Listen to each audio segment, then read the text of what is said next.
Hello दोस्तों, स्वागत है आप सभी का इस YouTube चैनल पे। इस YouTube चैनल के द्वारा आप देख पा रहे हैं कि 2023 बोर्ड परीक्षा में पूछे जाने वाले हिंदी का मॉडल पेपर जारी हो गया है, जो मॉडल पेपर आप लोगों के लिए लेकर आए हैं। और इस वीडियो में हम वस्तुनिष्ठ प्रश्न अर्थात ऑब्जेक्टिव प्रश्न बताएंगे, जो बिल्कुल आपके बोर्ड एग्जाम में पूछे जाने वाले हैं। तो इस वीडियो को शुरू से अंत तक देखने के बाद आपका वस्तुनिष्ठ प्रश्न बिल्कुल 50% कंप्लीट हो जाएगा, जिससे आप मैट्रिक बोर्ड परीक्षा में अच्छे अंक प्राप्त कर सकते हैं। इसके लिए एग्जाम में आपको 3 घंटा 15 मिनट का समय दिया जाएगा।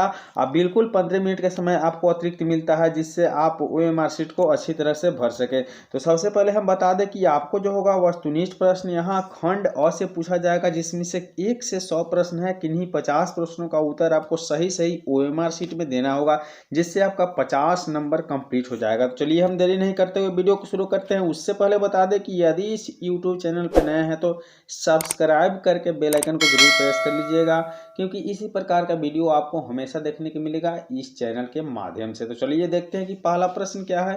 तो दिया हुआ है कि जो पर के अधीन है, जो पर के अधीन है के लिए एक शब्द है। तो जो पर के अधीन है उसके लिए शब्द है पराधीन। क्या है? पराधीन। अगला प्रश्न देखिए, कुआं खोदना मुहावरे का अर्थ क्या है? तो कुआं खोदना मुहावरे का अर्थ है कि हानि पहुंचाने का यत्न करना। क्या है? हानि पहुंचाने का यत्न करना। अगला प्रश्न देखिए, दिया हुआ है, आप लोग बिल्कुल देख पा रहे हैं कि छ का उच्चारण स्थान क्या है। छ का उच्चारण स्थान जो है वह क्या है? तो इसकी जो सही उत्तर है आपका तालु है। छ की उच्चारण स्थान क्या है? तो तालु है। अगला प्रश्न देखिए, दिया हुआ है कि महोजस्वी का संधि विच्छेद है। महोजस्वी का संधि विच्छेद क्या है? तो इसकी जो सही उत्तर है आपको बता दें, ऑप्शन ई अर्थात महाजोर ओजस्वी। क्या है? महाजोर ओजस्वी है। अगला प्रश्न हम लोग देखते हैं, दिया हुआ है कि निम्न में से शुद्ध शब्द कौन है? निम्न में से जो है शुद्ध शब्द कौन है वह बताना है आपको। तो शुद्ध शब्द जो यहाँ दिया हुआ है, दैहिक शब्द जो है बिल्कुल शुद्ध है। अगला प्रश्न देखिए, दिया हुआ है कि गिरोह शब्द कौन संज्ञा है? गिरोह शब्द जो है कौन संज्ञा है? इसकी जो सही उत्तर हो जाएगा वह आपका ऑप्शन सी अर्थात समूहवाचक संज्ञा है। इस वीडियो में शुरू से अंत तक जरूर बने रहिएगा, क्योंकि इस वीडियो को देखने के बाद आपका हिंदी का वस्तुनिष्ठ प्रश्न बिल्कुल कंप्लीट हो जाने वाला है। तो अगला प्रश्न देखिए, दिया हुआ है कि नारी शब्द है। तो नारी शब्द क्या है? तो स्त्रीलिंग है। अगला प्रश्न देखेंगे कि घर से लौटा हुआ लड़का किस कारक का उदाहरण है? तो घर से लौटा हुआ लड़का जो है आपका आपादान कारक का उदाहरण है। अगला प्रश्न देखते हैं कि दिया हुआ है कि वे देखता है किस काल का उदाहरण है? वे देखता है वह आपका वर्तमान काल का उदाहरण है। अगला प्रश्न देखिए कि विमुख शब्द में उपसर्ग है। विमुख शब्द में जो उपसर्ग है वह आपका वी है। अगला प्रश्न देखिए, दिया हुआ है कि भारतीय संविधान का निर्माता किसे कहा जाता है? भारतीय संविधान का जो निर्माता है वह आपको भीमराव अंबेडकर जी को कहा जाता है। अगला प्रश्न देखते हैं, दिया हुआ है कि सेन साहब की पांचों लड़कियां कैसी थी? सेन साहब की पांचों लड़कियां कैसी थी? इसकी जो सही उत्तर है वह ऑप्शन डी अर्थात सुशील थी। अगला प्रश्न देखें कि यूनान व रोम के संपूर्ण साहित्य से कहीं अधिक विशाल है। इसकी सही उत्तर जो है आपका संस्कृत भाषा और साहित्य। अगला प्रश्न देखिए, दिया हुआ है कि नाखूनों का बढ़ना किस परिणाम है? किसका परिणाम है नाखूनों का बढ़ना? इसका जो सही उत्तर है मनुष्य की अंध सहजात वृत्ति का। किसका? मनुष्य की अंध सहजात वृत्ति का। एक एक प्रश्न को अंत तक जरूर देखिएगा, क्योंकि इस वीडियो को देखने के बाद आपका वस्तुनिष्ठ प्रश्न कंप्लीट हो जाने वाला है। तो देखिए, अगला प्रश्न है कि हिंदी तथा इसकी विविध बोलियां किस लिपि में लिखी जाती है? तो हिंदी तथा इसकी विविध बोलियां जो है आपको देवनागरी लिपि में लिखी जाती हैं। अगला प्रश्न कि मित्र मिलन शीर्षक कहानी का संग्रह किसकी रचना है? तो मित्र मिलन शीर्षक कहानी की जो संग्रह रचना है वह आपको बता दे तो अमरकांत के द्वारा लिखी गई रचना है। अगला प्रश्न देखें कि लेखक की पत्नी के रिश्तेदार किस दिन आए थे? लेखक के पत्नी के रिश्तेदार जो थे रविवार के दिन आए थे। किस दिन आए थे? रविवार के दिन। अगला प्रश्न देखिए दिया हुआ है कि लेखक राम विलास शर्मा कब से कब तक भारतीय प्रतिशील लेखक संघ के महान रहे थे। इसका जो सही उत्तर है वह आपको हो जाएगा ऑप्शन बी अर्थात 1949 से 1953 ईस्वी तक। अगला प्रश्न देखेंगे दिया हुआ है कि द्वंद्वात्मक भौतिकवाद मनुष्य की चेतना को आर्थिक संबंधों से प्रभावित मानते हुए उसकी सापेक्ष स्वाधानता स्वीकार करता है। यह पंक्ति किस पाठ की है? तो इसकी जो सही उत्तर है वह आपका परंपरा का मूल्यांकन पाठ से है। अगला प्रश्न देखिए कि नेपाल में बिरजू महाराज के एक रिश्तेदार थे जिनका नाम था। तो नेपाल में जो बिरजू महाराज थे उनका रिश्तेदार जिनका नाम जो था आपका हरिहर लाल था। क्या है? हरिहर लाल था। अगला प्रश्न देखिए ईश्वर पेटलीकर कहाँ के लोकप्रिय कथाकार है? ईश्वर पेटलीकर जो है कहाँ के लोकप्रिय कथाकार है? इसकी जो सही उत्तर है आपका गुजरात के। अगला प्रश्न देखिए कि धरती कब घूमेगी कैसी कहानी है? धरती कब घूमेगी वह आपको बिल्कुल सामाजिक कहानी है। कैसी कहानी है? सामाजिक कहानी है। चलिए अगला प्रश्न देखते हैं। दिया हुआ है कि अगले दिन सीता ने क्या किया? अगले दिन सीता ने घर को छोड़ दी। निश्चित रूप से याद रखना है, बहुत महत्वपूर्ण प्रश्न है इस वीडियो में। अगला प्रश्न देखें कि पापती बेहोश क्यों पड़ी थी? पापती बेहोश क्यों पड़ी थी? इसकी सही उत्तर हो जाएगा तेज बुखार के कारण। मंगू कब से पागल है? मंगू कब से पागल है? इसकी सही उत्तर हो जाएगा जन्म से ही पागल है। अगला प्रश्न पागलों के अस्पताल में उपद्रवी मरीजों को कैसे रखा जाता था? इसका जो सही उत्तर है वह आपका ऑप्शन सी अर्थात कमरे में बंद कर रखा जाता था। अगला प्रश्न देखें कि मंगू की अस्पताल में भर्ती करने के लिए मां के पुत्र किसका ऑर्डर प्राप्त किया? तो इसका जो सही उत्तर हो जाएगा डॉक्टर से ऑर्डर प्राप्त किया। अगला प्रश्न लक्ष्मी अपनी दोनों लड़कियां और छोटे बेटों को सुलाकर कहाँ गई? तो इसकी जो सही उत्तर हो जाएगा वह गुहाल में गई। कहाँ गई? गुहाल में। अगला प्रश्न देखिए अरे अपनी अमीरी दिखाने के लिए रसमलाई भेजी है क्या? यह किसने कहा था?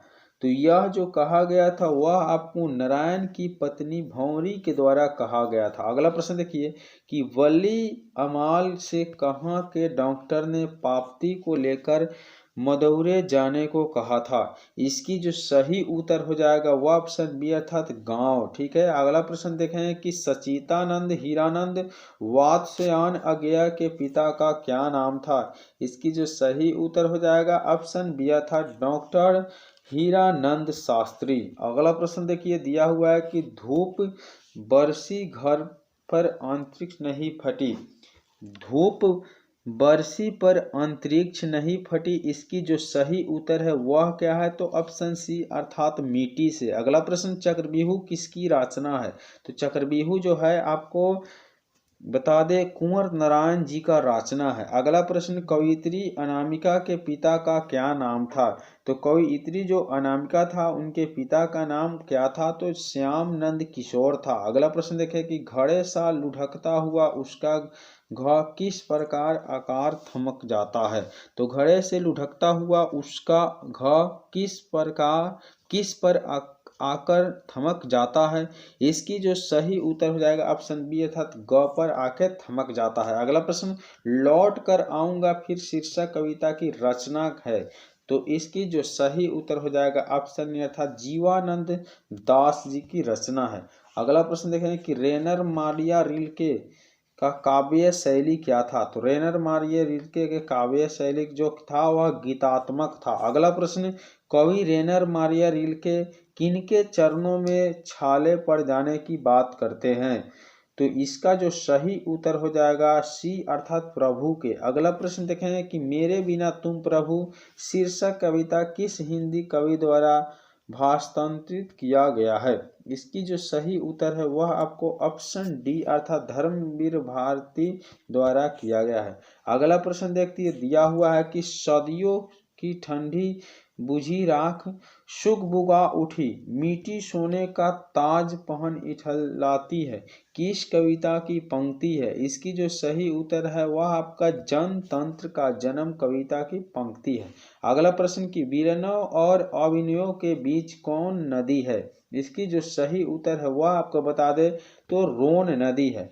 अगला प्रश्न हम लोग देख रहे हैं, दिया हुआ है कि विनोद कुमार शुक्ला का जन्म कब हुआ था? तो विनोद कुमार शुक्ला का जन्म 1 जनवरी 1937 ईस्वी को हुआ था।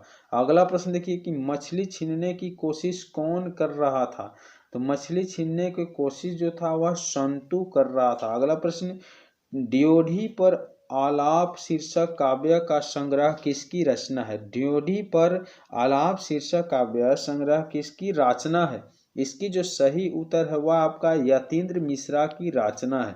अगला प्रश्न, अरब देश में फूंक कर बजाए जाने वाले वाद्य यंत्र जिसमें नाड़ी होती है को क्या कहते हैं? इसका जो सही उत्तर है ऑप्शन सी अर्थात राग कहा जाता है। फिर से एक बार और सुनेंगे कि अरब देश में फूंक कर बजाए जाने वाले वाद्य यंत्र जिसमें नाड़ी रीढ़ होती है को क्या कहा जाता है? तो राग कहा जाता है। अगला प्रश्न देखिए, दिया हुआ है आपको कि गांधी जी की स्मृति में पूरा राष्ट्र किस तारीख को उसकी जयंती मनाता है?